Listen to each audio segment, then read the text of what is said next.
یا ایھا الذین آمنوا اذا نودی للصلاۃ من یوم الجمعۃ فاسعوا الی ذکر اللہ وذروا اے ایمان والو، جب جمعہ کے دن ندا دی جائے، آواز دی جائے، جمعے کے بلانے کے لیے کیا آواز ہوتی ہے؟ آذان جب ہوتی ہے، پھر قرآن نے کیا کہا؟ فاسعوا الی ذکر اللہ، اللہ کے ذکر کی طرف دوڑ پڑو، وذروا البیع، اور خرید و فروخت کو چھوڑ دو۔ آج بحمد اللہ تعالی سیرت النبی صلی اللہ علیہ وسلم کے مقدس عنوان پر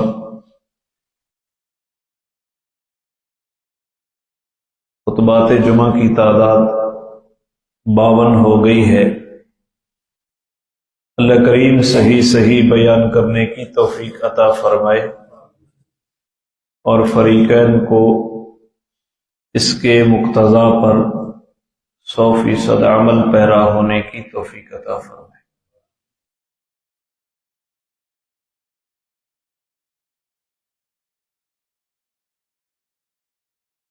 واقعہ معراج کے بعد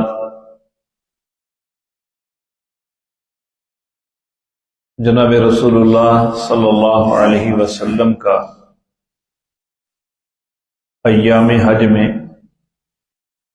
مختلف وفود سے ملاقاتیں، ان کا تذکرہ پچھلے جمعہ پر ہوا، اور اسی طرح آپ صلی اللہ علیہ وسلم نے مختلف معروف شخصیات کے ساتھ بھی ملاقاتیں کی۔ کہیں ان ملاقاتوں کے نتیجے میں وہ شخصیات اسلام کو قبول کرنے والے بن گئیں، اور کہیں اسلام انہوں نے قبول نہ کیا۔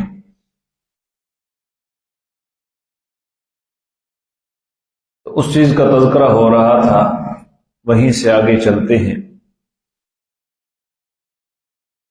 10 نبوی کے بعد 11 نبوی میں جب آپ کے اعلان نبوت کو 11 سال ہو گئے، تو مدینہ جس کا نام یثرب تھا،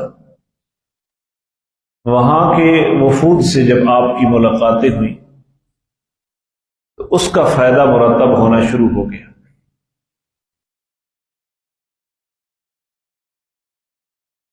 دو قبیلے تھے، اوس اور خزرج، مدینہ کے اندر۔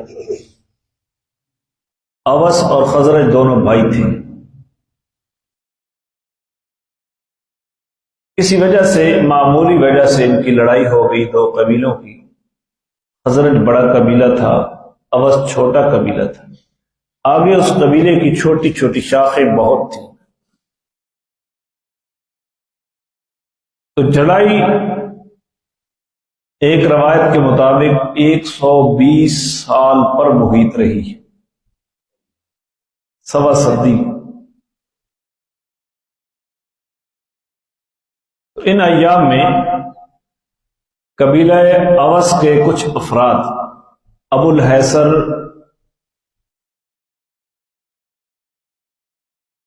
کی قیادت میں قریش مکہ کے پاس آئے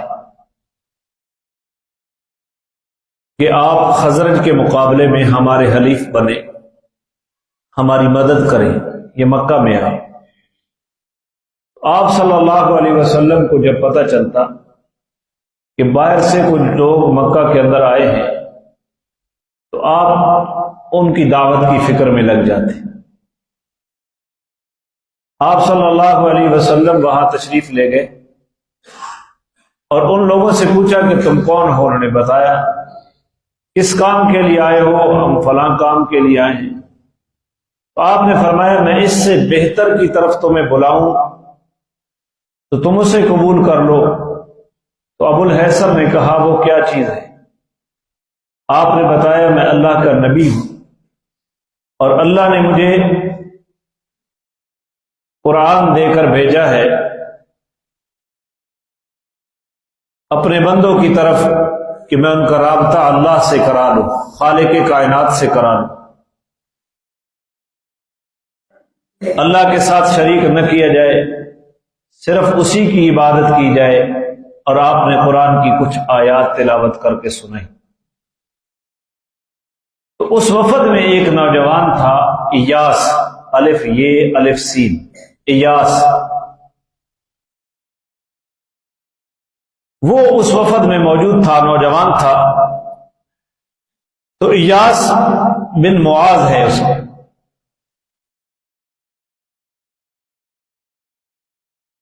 اس نے اپنے وفد کی طرف خطاب کرتے ہوئے کہا کہ جس چیز کے لیے تم آئے ہو، اپنی لڑائیوں میں قریش کو حلیف بنانے کے لیے جو پیغام جناب محمد دے رہی ہیں، یہ اس سے کہیں اعلیٰ ہے، لہذا ہمیں اس پیغام کو قبول کر لینا چاہیے۔ تو جب اس نوجوان آدمی تھا، اس نے یہ بات کہی تو جو وفد کا سربراہ تھا ابو الحیث انس بن رافع، اس نے ایک مٹھی کنکریوں کی زمین سے اٹھائی اور اس ایاس کے منہ کے اوپر دے ماری کہ تو چپ کر، ہم اس سے زیادہ اچھے کام کے لیے آئے ہیں۔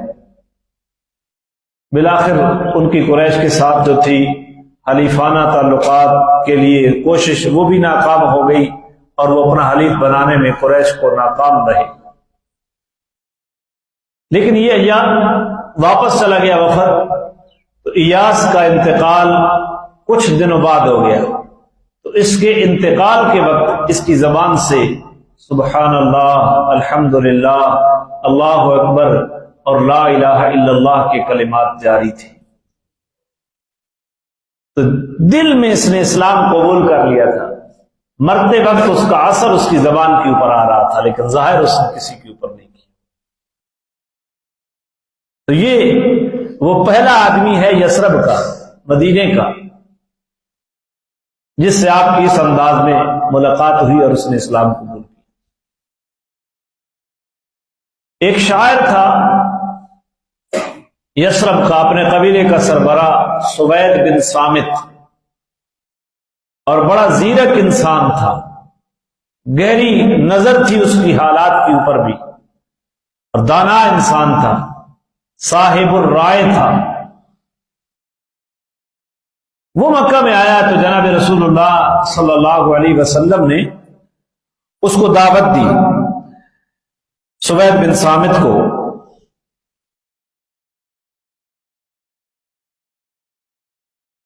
تو جب رسول اللہ صلی اللہ علیہ وسلم نے اپنا تعارف کرایا، اسلام کا تعارف کرایا، تو سوید کہتا ہے کہ جو علم میرے پاس ہے، لگتا ہے وہی علم آپ کے پاس ہے۔ تو نبی پاک نے پوچھا وہ کون سا علم ہے جو تیرے پاس ہے؟ تو سوید نے بتایا وہ حکمت لقمان ہے، حضرت لقمان علیہ کی باتیں وہ میرے پاس ہیں، میرے علم میں ہے۔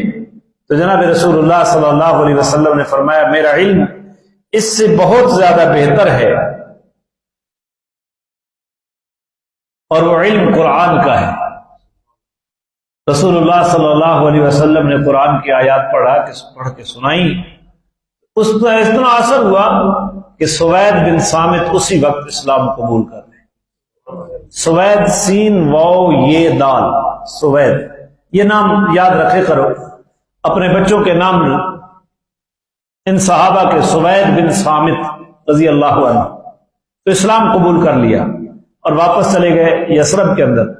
اور کچھ دن ہی گزرے تھے کہ جنگ بواس چھڑ گئی، اور اس بواس کی جنگ کے اندر یہ قتل ہو گئے تھے، لیکن یہ مسلمان ہو گئے تھے، سوید بن صامت۔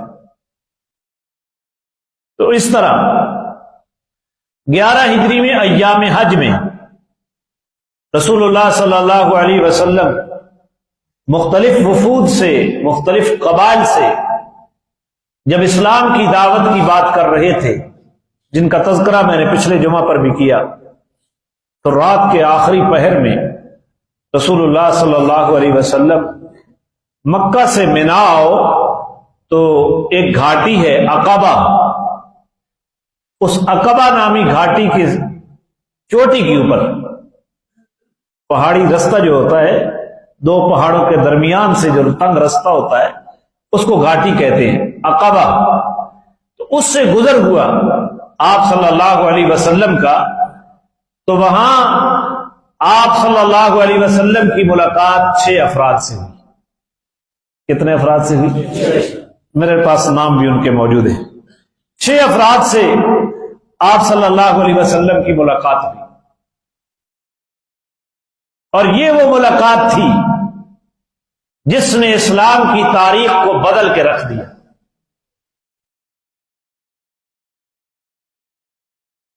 جو حالات، مشکلات، مصائب، تکالیف کی طرف جا رہے تھے، اس ملاقات کے بعد انہی حالات نے پلٹا کھانا شروع کر دیا۔ اب اسلام کے عروج کی طرف یہ ملاقات آ رہی ہے۔ یہ 6 افراد رسول اللہ صلی اللہ علیہ وسلم کی ان کے ساتھ ملاقات ہوئی رات کے وقت میں، اور آپ صلی اللہ علیہ وسلم نے ان کو اسلام کی دعوت دی۔ فرمایا کہ میں اللہ کا رسول ہوں، اور اللہ کے بندوں کو اللہ کے ساتھ ملانے کے لیے میں دنیا کے اندر آیا ہوں، اور میرا پیغام یہ ہے کہ شرک نہ کیا جائے، شرک نہ کیا جائے، اللہ کی عبادت کی جائے اور اس کے علاوہ کسی اور کی عبادت نہ کی جائے۔ اور قرآن کریم پڑھ کے سنایا۔ یہ 6 افراد ایک دوسرے کو دیکھتے ہیں اور ان کے ذہن میں ایک خیالی تصویر آئی۔ دیکھتے ہوئے ایک دوسرے کو کہتے ہیں کہ لگتا ہے یہی وہ آخری نبی ہے جس کے بارے میں یثرب کے یہودی، مدینہ کے یہودی، جب ان کے ساتھ ہماری کوئی لڑائی ہوتی اور اس لڑائی میں وہ ہمیں یہ کہتے کہ آخری نبی نے مبعوث ہونا ہے، آخری نبی آنے والا ہے، ان کا زمانہ ظہور کا قریب ہے، اور ہم اس نبی کے ساتھ ہوں گے، اور تمہارا حشر قوم عاد اور ارم کی طرح ہوگا، تم ہلاک اور برباد ہو جاؤ گے۔ تو کہیں ہم سے یہود پہل نہ کر جائیں، یہی وہ آخری نبی ہے، اس کا چہرہ جھوٹوں کا چہرہ نہیں ہے، اس کی دعوت وہی ہے جس کے بارے میں وہ کہتے ہیں۔ تو ان لوگوں نے فوراً جناب رسول اللہ کے ہاتھ کے اوپر اسلام قبول کر۔ یہ وہ 6 آدمی جو بنیاد بنے اسلام کی تاریخ پلٹنے کے، یہ مخفی ملاقات ہوئی۔ اب دیکھو اس طرف یہود، میں نے پہلے شروع میں بیان کیا تھا کہ یہاں ایک بادشاہ کے زمانے میں یثرب سے گزرے، تو یثرب کے حالات کو دیکھ کر، جغرافیائی پوزیشن کو دیکھ کر انہوں نے یہ اندازہ قائم کر لیا تھا کہ یہ جگہ جو ہے آخری نبی کی ہجرت گاہ ہے۔ تو انہوں نے اس بادشاہ سے درخواست کی کہ ہمیں یہاں رہنے دیا جائے، ہم اس آخری نبی کے اوپر ایمان لائیں گے۔ جو 400 گھر اس بادشاہ نے ان کو آباد کیا، لیکن جب رسول اللہ صلی اللہ علیہ وسلم ہجرت کر کے مدینہ میں آئے تو سب سے پہلے مخالف بھی یہی بن گئے، جو انتظار کر رہے تھے آپ کے آنے کا۔ تو بھئی ہدایت کس کے اختیار میں ہے؟ وہ پورا پروگرام بنا کر بیٹھے ہیں کہ ہم آخری نبی کو مانیں گے، اس کی دعوت کو قبول کریں گے، اس کے اوپر ایمان لائیں گے، اس نبی کی امت کے اندر داخل ہوں گے، اور اس کے اوپر ان کی کتابیں دلالت کر رہی تھیں۔ لیکن جب وہ نبی ہجرت کر کے مکہ سے مدینہ آیا تو یہی لوگ کیا ہو گئے؟ تو نتیجہ کیا نکلا؟ ہدایت کس کے ہاتھ میں ہے؟ اللہ کے ہاتھ میں ہے۔ وہ جو چاہے جسے دے، وہ چاہے نہ دے۔ تو بہرحال ان 6 افراد نے اسلام قبول کر لیا۔ ان کے نام کیا ہے؟ قبیلہ، یہ سارے کے سارے قبیلہ خزرج کے لوگ تھے۔ ایک اسعد ابن زرارہ رضی اللہ تعالی، اسعد نام کیا ہے؟ الف سین عین دال، اسعد، اسد نہیں، اسعد ابن زرارہ رضی اللہ عنہ۔ اور دوسرے اوف بن حارث، اوف عین باؤفے، اور تیسرے رافع بن مالک بن اجلان، رافع رے الف فے عین، اور چوتھے قطبہ بن عامر، قاف 2 نقطیہ توئے اور بے ہبہ، قطبہ بن عامر، اور 5ویں عقبہ بن عامر، اور چھٹے جابر بن عبداللہ، جابر بن عبداللہ۔ یہ وہ مشہور حضرت جابر نہیں ہے، یہ ان کے علاوہ ہے، جابر بن عبداللہ، یہ انصاری۔ تو کون؟ اسد ابن زرارہ